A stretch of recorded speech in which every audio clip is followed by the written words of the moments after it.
Hi, everyone. I'm Emma Mitchell, and I'm an energy healing guide and a psychic medium. Today, I'm here with Sabrina, and she's going to tell us a really wonderful story about how she became a doula and how she works with her clients to, connect with their own spirit babies and kind of how she got into all of this in her life. So, thanks, Sabrina, for being with us today.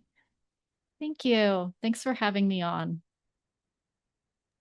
Well, just go ahead and tell us your story. I'm really curious about it, and I know that you and I have some similar skills, so it's going to be really amazing to hear how you came to be. So go ahead. Yeah. So my name's Sabrina Fletcher, and I help people who have been through a type of pregnancy loss that we're currently calling TFMR, a termination for medical reasons. So when there's a poor prenatal diagnosis, either in the baby or the pregnant person, the pregnant mother, and then a devastating choice needs to be made. So I help people through that process and in the grief after. But my own story with being able to communicate with um, people or babies in the spirit realm beyond the veil. I don't know. I talk about it in a lot of different ways, maybe depending on the day, depending on the situation. Some of my clients like to think of it as heaven or the afterlife. It's all, oh, and here's my cat, of course. Gotta have a cat when you're talking about this, the spirit realm. Um, yeah, I sort of found out on accident, I guess, just randomly that I even had this ability, even before I had children at all, living children, and then my baby who died. I was giving my husband, then partner, a Reiki session. So, Reiki, you just like lay your hands on someone or near them and send them, the energy of the universe or this Reiki energy. And I was giving him this energy healing treatment. And his mom, who died when he was 6 or 7 years old, came through and started like sending me messages to tell him. I didn't tell him in the middle of the Reiki session. I continued and then finished and closed up. And then I said, something really interesting happened because I had been getting messages through Reiki, but it had been more like, maybe you should try this supplement or like you have some pain here or there's some like stuck energy in this area. And then my clients or friends would say, oh yeah, I had this accident many years ago, or I have this emotional thing that I've been working through with my partner, or whatever they would share with me. And we would talk back and forth after the session. And so I was doing that with my husband, and I said, what the messages that his mom had shared with me, and he started crying because they were so special and beautiful. And since he was so young when he lost her, I think it was really nice for him to feel like he had this continuing connection with his mother and that she was still around and still loved him and all that great stuff. So that's kind of how it started. It was just random. I wasn't like trying to do it or holding an official seance or something. Well, and I know you have more to tell about that story, but it's very similar to what happens with me with Reiki is somebody Hmm. will come through and it can be very lovely and wonderful, and sometimes it can be very overwhelming.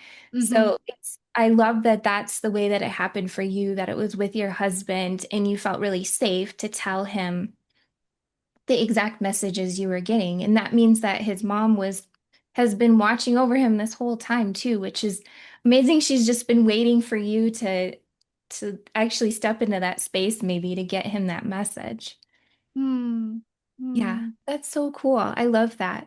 So then tell us more about when you're working with clients and when your baby came through to you? Like, how did that all come about?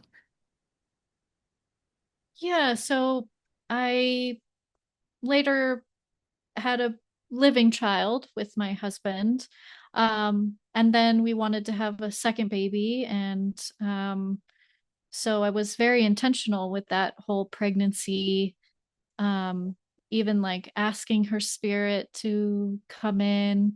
So I really felt a deep connection with her. Well, all my children, but um, from in the womb, I felt like I could talk to her, or like understand her messages or talk to her in a certain way. But it actually got stronger after we got the poor prenatal diagnosis, at around 12, 13 weeks pregnant.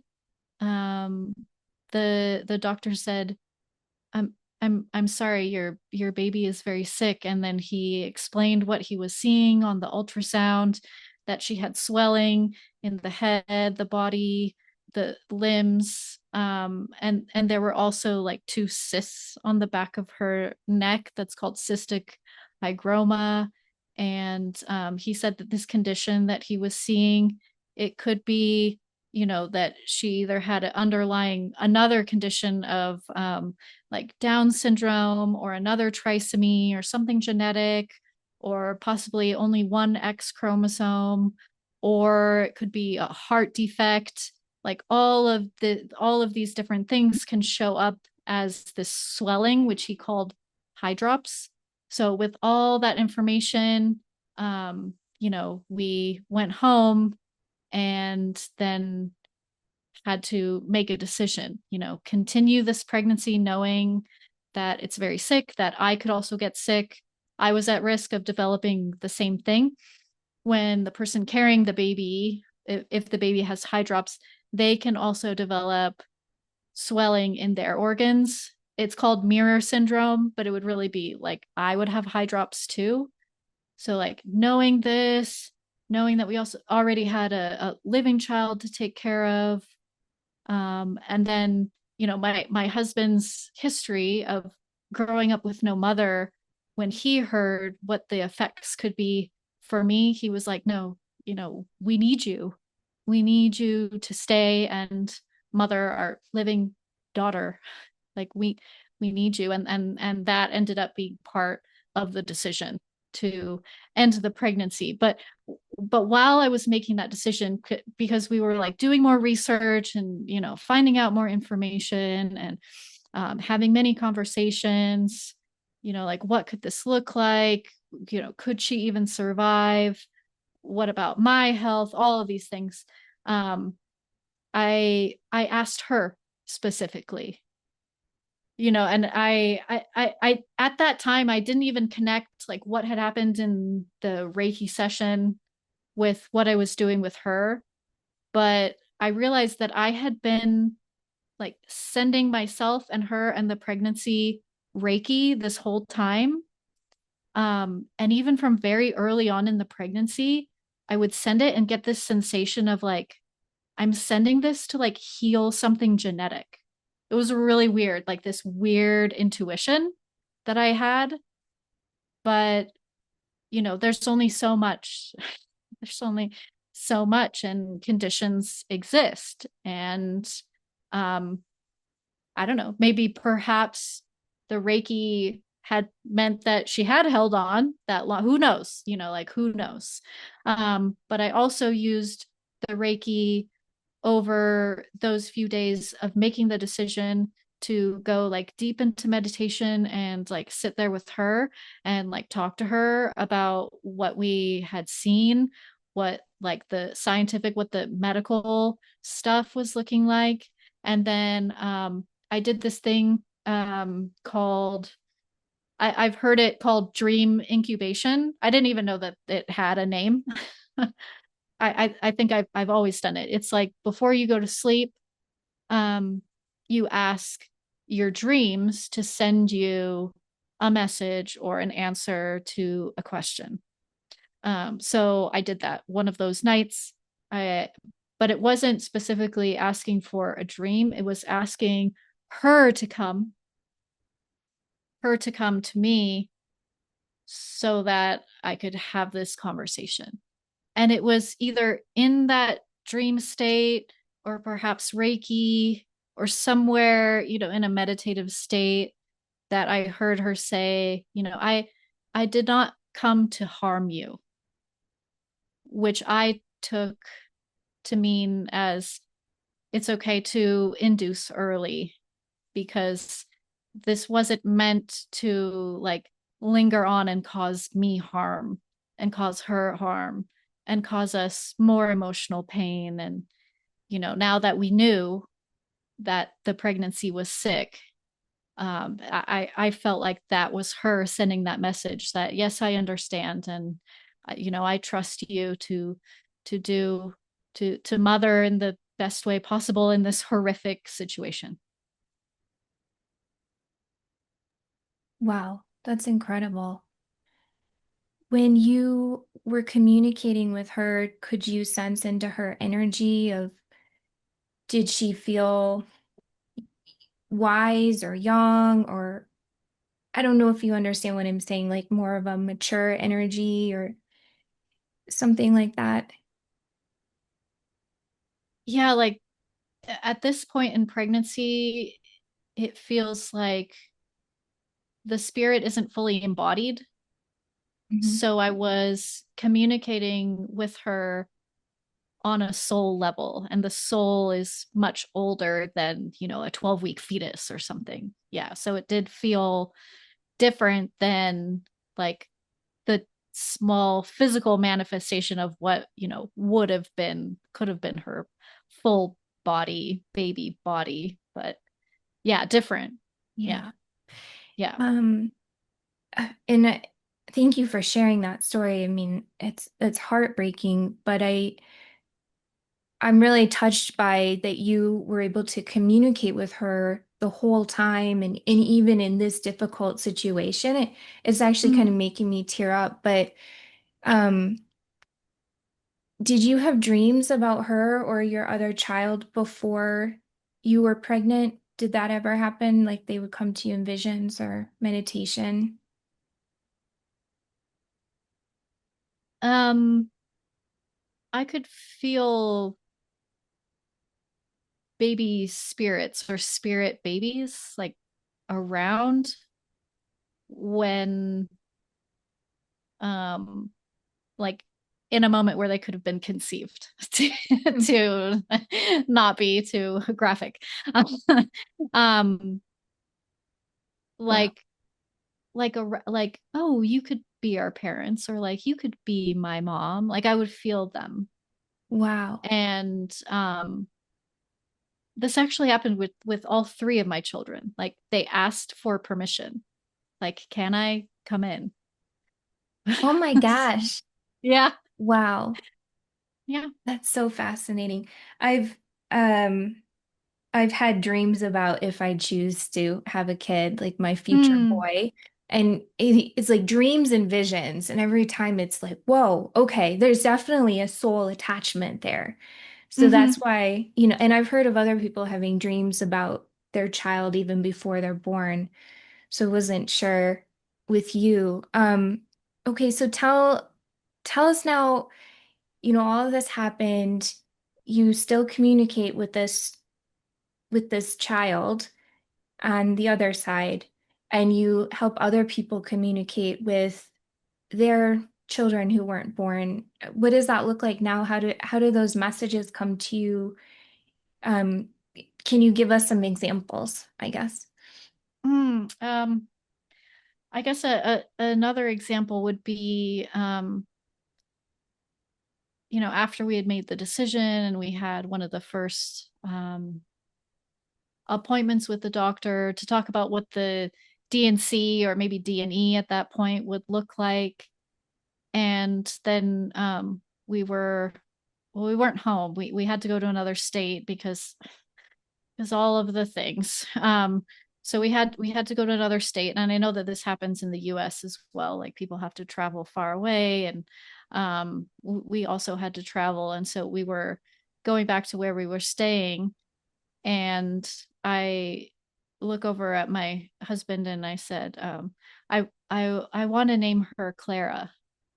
And he said, yes, that sounds wonderful. And then later, after we had lost the baby, I was in recovery at his family's house in Mexico City, and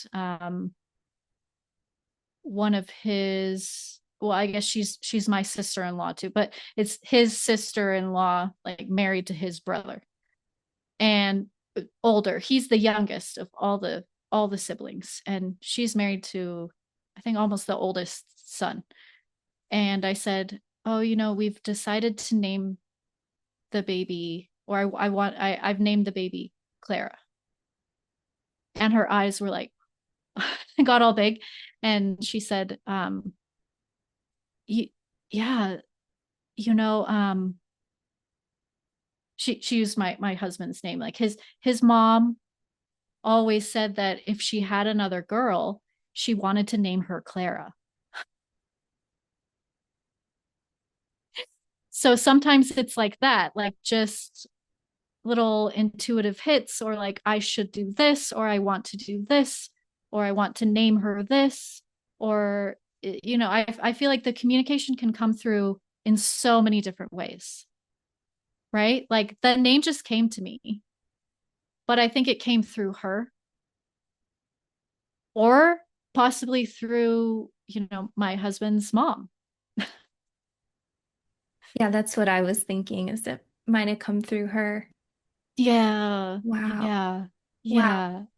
Yeah. And so there are these little moments of learning to trust my intuition or feelings or sensations, or like I keep seeing this like one type of green leafy plant over and over, whatever it is, symbols, signs, learning to trust those, and then also intentionally going into a meditative state with Reiki. um, that's where I help my clients as well. If they would like to experience the Reiki and meditation, and then we go into the meditative state together. And, I guide them through meeting with their baby or babies. Some people have had multiple babies that have died, or maybe they want to be in communication with their baby that's died, and then also babies that are wanting to come through. And a lot of these messages, like when they're messages for other people, and I work with so many people that sometimes I don't remember the specifics, but then my clients will they'll like send me messages later, and they're like, remember when you said like it was going to be a little girl? And they're like, oh my, I'm pregnant with a little girl now. I'm like, wow, that's amazing. That's so cool. I can't remember things like that either. That's why it's important to write it down, right? Uh-huh. But Mm-hmm. the client will always remember. So, okay, Yeah, well, because those messages aren't for me. They're like coming right. through me for them. Exactly, exactly. Okay. Yeah. Yeah. I am so curious about this when you're saying you bring them into a meditative state with Reiki to Hmm. meet them. So explain to me how that works, because I think I might do Reiki a little bit different than how you do it. Or the process might be a little bit different with this. Yeah, so I've done it both ways. I've either just like had them, it's all been virtual because I work with people all over the world. So we'll be on a Zoom call, but I'll say, get into whatever relaxing position. You can lay down, have your candle on, cover your eyes if you whatever, put on a blanket, whatever they need to do to feel comfortable to receive Reiki. Um, and yeah, I used to just do that.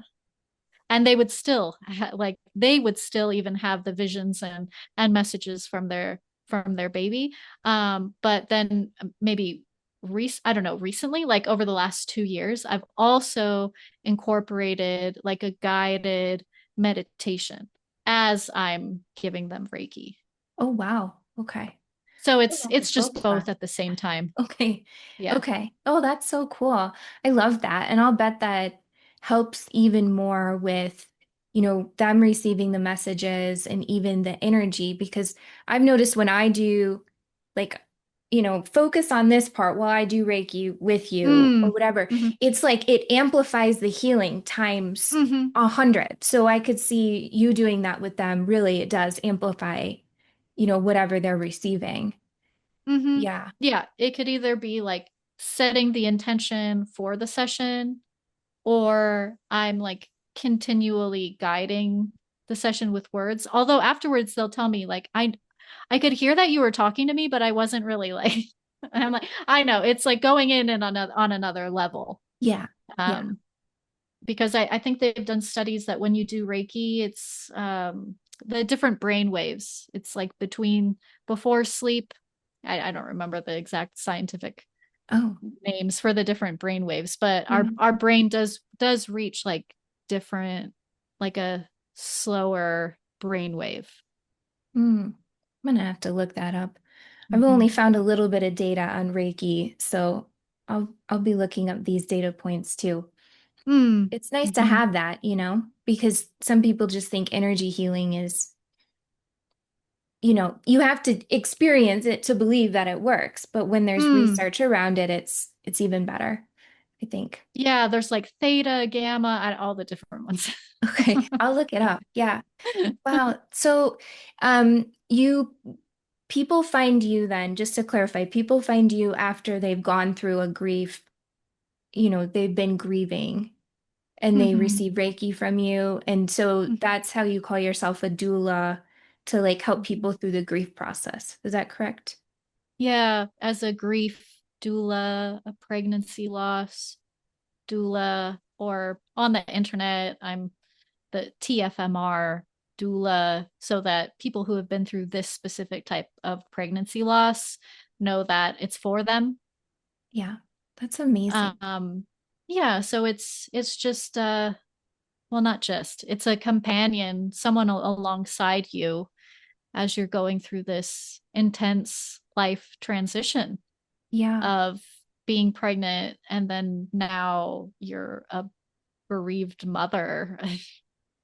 And what does that even mean? And Yeah. our identity gets all wrapped up with each pregnancy and child and different life stages that we're in. And then when it's yanked from you, what does that mean? And where does that leave you? So I really feel like Reiki or focusing on continuing the bonds, or that the communication can still continue, the relationship can still, sorry, my cat will go out. Now the cat wants to go out. The relationship still continues, Yeah. and that can aid a lot with the identity piece, because we don't stop being a mother or being a parent just because the baby has died. And Yeah. many people, um, they might not find out that something is wrong in the pregnancy until the second, third trimester. So it's like a full on stillbirth at that point. And they may have already had their baby shower. They already have maternity leave lined up, that maybe they moved, maybe they're closing on a new bigger house. All these things are already in the works because they're already parenting this child. Yeah. And so I just want people to know you can still continue to parent your child. It's just going to look different than what we thought it was going to look like. It's going to be on a different realm, on a different level, on a spiritual connection, on some level that um sometimes it can feel so real that you can like touch it and hear it, but in a realm where you can't really see it, you can't really feel it, Yeah. Oh but you man. feel it, like you really feel it. I'm touching my heart here. Yeah. Yeah. Yeah. I found that connection with loved ones, whenever they've passed, Hmm. is brings so much closure to us on the other side. It's amazing. I've had people die in my life, and being able to connect with them on the other side is really helped me a lot with the grieving process. So I love that you're doing this for your clients because we were talking about this before we started recording. I know so many people who've gone through this, and I don't know what kind of help they've received. It's kind of like Yeah. this invisible, None. like it's almost like a faux pas, like you don't get to grieve about it. And I can Hmm. imagine it's even more of a grief because you don't even get to meet the baby in the Yeah. the reality sense. So Yeah. yeah, that's got to be so challenging. So the fact that you're doing this work is just incredible. Oh, well, thank you so much, Emma. Yeah, I want people to find that peace, you know, the peace that they afforded their babies, if their baby was the one that was very sick or very ill or going to be born without lungs, without uh organs, without a brain, without kidneys. All these things can go wrong, Yeah. and when people have to make this choice, I often hear that they make it so that their baby has peace, but I want them as the parent, as the mother, to also feel peace, and knowing that you know you you can bring your worry, your question, your love, the continuing desire to parent. You can still bring that to this baby, even though they're in the spirit realm or afterlife or heaven. Yeah. Wow. Okay, I have one more question for you. When you became a doula for this, was it after you went through the process? Yeah, that's a great question. So I knew I wanted to be a doula um before I had a TFMR, before I had my baby loss. But it was going through the process and like, no, your husband can't sit in here with you. Like, where I was like, where's my doula? And then I realized right there, like in recovery, like through the process of going through the procedure and feeling so alone, I realized, oh, this is the type of doula that I want to be. Wow. I So I, I want to help people in this way. It wasn't it really is a calling. I felt called in that moment to become a pregnancy loss doula. it's so you were given this gift in a way. Like your baby gave you this gift in a difficult way, but yeah. Yeah, I actually did a um mother-daughter astrology chart reading, and it's like all over it's like all over our charts when you do a joint astrology chart reading. They can see like how the planets align or are trined, or all the different words that they use, and what in their chart is like activating something in yours. And yeah, it's like this, like her birth death was a portal for me into this. Wow. And she like carried so much deep wisdom. Like she feels like an ascended master, and like so, like with so much wisdom that she couldn't even incorporate into a body. Like it's just this spiritual wisdom that she wanted to share with the world, and it happened to be through this way. And sometimes I'm like, on the hardest, on the toughest days, when I'm like around the anniversary of the death, or what would have been her due date, sometimes I'm like, why? But I go back to all of that wisdom, and I go back to the things that my community have shared with me. And I have to remember, we don't all get like a full life. We don't we don't all get that. No. And everybody plays a part in the world, in the healing of the world. And your baby played a part in it, very small part, but for you to become this very big presence in this world to help so many other people heal. And is still with you, she's still there Yeah, giving you still there. guidance. Yeah. Yeah. Wow. Yeah. This is just such an incredible story. Uh, so how can people find you if they want to work with you? Yeah. I think my website is probably a good landing page for people to go to see the different groups that they could join, or if they'd like to work one on one, like get some of these Reiki Spirit Baby sessions with me. And that's the tfmrdoula.com.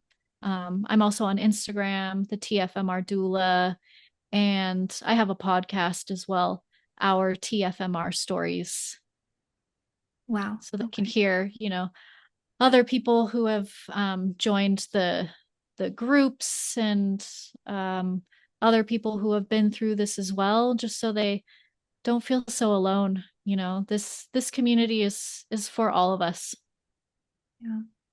Well, I love it, Sabrina. Thank you so much for being here today and telling your story and bringing a lot of hope to the world, I would say. Doing a lot of healing and hope. Thank you. Yes, I hope so much for the healing, and even the joy of these continued bonds. And that's what I hear over and over again from the spirit babies, and from other people who I'm blessed to sit with them and guide them, and the messages that come through for me to then share with their mothers. And I hear that over and over again. They love us so much, and they're safe, and they're happy where they are, and they're so thankful that we were there for them. Of course, they're so sorry for how it all had to happen.